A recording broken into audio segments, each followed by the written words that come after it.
Hello everyone, কেমন আছো তোমরা সবাই? আমি তো মেয়েদেরকে নিয়ে ভালো খারাপ সব কিছু নিয়েই কাটাচ্ছি। আগের মিনি ব্লগে বলেছি তো একই রকমভাবেই কাটছে, আলাদাভাবে কাটার মতো কিছু নেই। তো এটা ছিল রাখি পূর্ণিমার দিন। একটু আমি মায়ের শাড়ি পরে সাজুগুজু করে নিয়েছি হালকাভাবে। তো এরপরেই আমি ভিডিওটা স্টার্ট করেছি একেবারেই দাদা আসার পরে, কারণ আমাদের মামাবাড়ি যাওয়ার ছিল, ওই জন্য আমি মাঝখানে কোনো টাইম ওয়েস্ট করতে চাইনি। আর এখানে আমি দেখাচ্ছিলাম আমার মেয়েদের এই জামাটা পরে কেমন লাগছে। এই জামাগুলো দিয়েছে আমার পিসিমার ছোটো ছেলের বাড়ি থেকে। আর এখানে আমি দেখাচ্ছিলাম বাবা খাটে বসে আছে, বোন এখানে রাখি বের করছে, আর এইদিকে দিদা আছে।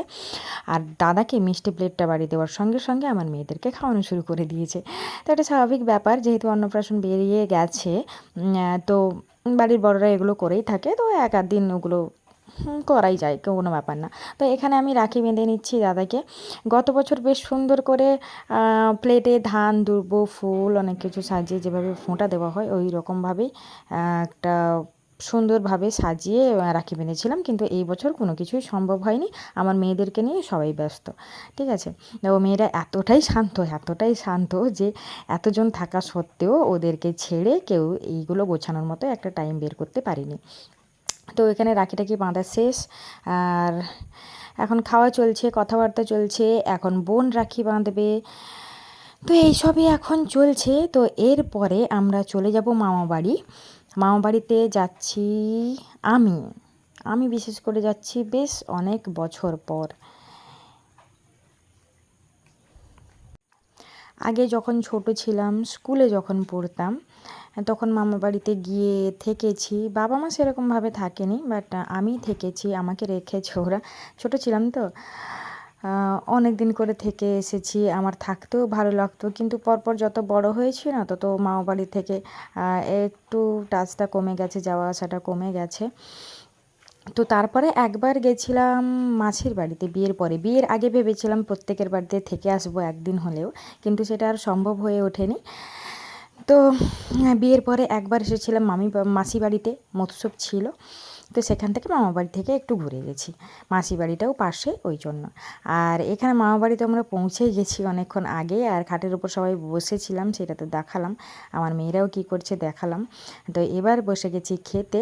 যেহেতু রাখি পূর্ণিমার ছিল, আমিষ তো কিছু করাই যেত না, নিরামিষ করতে হতো। তো ওই জন্য মামা বাড়িতে বুদ্ধি করে কী করেছে, কুঁড়ি নিয়ে এসছে, যেটা খুব তৃপ্তি করে আমরা সবাই খেয়েছি। আর এরপর বিকেলবেলায় আমরা বসে গেছি এই যে পিঠে, তালের পিঠে ওটা ছিল বাটিতে, তালের পিঠে, মিষ্টি, দই, পাঁপড় এইসব দিয়ে দিয়েছে। আমরা খেতে বসে গেছি। আর আমি খুব ভোজন রসিক, কিন্তু আমাকে দেখে মনে হয় কি না বলতে পারবো না। তো এরপর এই আবার চলে এসছে রাখি বাঁধার পালা। এই ভাইকে বোন রাখি পরিয়ে দিচ্ছে, মিষ্টি খাওয়ানো হয়ে গেল। এরপরে আমি পরাবো, আর একজন ভাই আছে পাশে, তো ওকেও বাঁধবে। এবার আগে যেহেতু বড় আমি, আগে আমাকেই বাঁধতে হতো, কিন্তু আমি বললাম না, তুই আগে বাঁধ, তারপর আমি না হয় বাঁধবো। তো এখানে চলছে রাখি বাঁধার পালা। আর ওই রকম যেভাবে খাটে আমরা সবাই বসেছিলাম, খাবার টাবার এদিক সেদিক এলোমেলো করে, আমি তো আগে খেয়ে নিয়েছি, দই মিষ্টি পাঁপড় পিঠে সব কিছুই আমি খেয়ে নিয়েছি। যেরকমভাবে খাটে সব কিছু মেলানো ছিল ওরকমভাবেই কোনো রাখি বাঁধতে বসা হয়ে গেছে। তো ওরকম মানে আত্মীয়তাভাবে আমরা কোনো কিছুই সেরকমভাবে পালন করি না, নিজেদের মতো। এই মামা বাড়ি তো, মাসি বাড়ি তো, পিসি বাড়ি তো, কী আছে, কোনো ব্যাপার না, আমরা তো ভাই বোন, কোনো ব্যাপার না।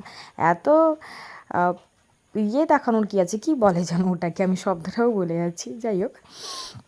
তো এবার আমি রাখি বেঁধে নেব। এই যে ভাই বসছে, এই ভাইয়ের সঙ্গে আমাদের ফিল্ড খুব ভালো। আর বাকি মানে দাদাইরা বা এই যে ভাই আর একজন পাশে বসে আছে, মানে যত বড় হয়েছে সবাই পরপর, ছোটোবেলায় আমরা খুব মিশতাম খেলতাম, যত বড় হয়েছি সবাই পরপর, সবার জন্য একটা মানে লজ্জা লজ্জা ভাব বা কীরকম একটা অন্যরকম একটা ভাব চলে এসছে। মানে লজ্জা লাগে কথা বলতে, বা বেশি মিশতে লজ্জা লাগে, এইরকম একটা ব্যাপার হয়ে গেছে। আর অনেক দিন যেহেতু মামাবাড়ি থেকে টাচিংটা নেই, তো ওই জন্য ওই জিনিসটা আরও বেশি বেড়ে গেছে। কিন্তু এই যে ভাই, এই ভাই কিন্তু মোটামুটি ভালোই খবর রাখে আমাদের, আমাদের সঙ্গে কথাও খুব ভালো হয়। আর এই ভাইটারও মানে প্রচুর ইচ্ছে আমাদের সঙ্গে, মানে সারা জীবন যেন এইভাবে আমরা একসঙ্গে থাকতে পারি, এইভাবে যেন সারা জীবন আমাদের সম্পর্ক, ভাই বোনের সম্পর্ক ঠিকঠাক থাকে, এই খুব ইচ্ছে এদের, বা আমাদেরও বলতে পারো। আর মাঝখানে একটা কথা বেরিয়ে এসেছিলো, যাই হোক ওটা বলা উচিত নয়। এরপর কি ব্ল্যাক হয়ে গেল কেন জানি না, আমি এখানে জোর করে প্রণাম করাচ্ছি। আমি এতটাই বেহায়া আর আমার ভাইগুলো এতটাই লজ্জা ছাড়া যে দিদিকে প্রণাম করতে পারে না, আমাকে জোর করে প্রণাম করতে বলতে হচ্ছে বাধ্য হয়ে। আর আমি এখানে দুজনকে আশীর্বাদ করেছি শতপুত্রের পিতা হও, ঠিক আছে। একজন প্রণাম করলো আর একজন এই যে অনেক ডেকে আধ ঘন্টা পরে এলো আমাকে প্রণাম করতে।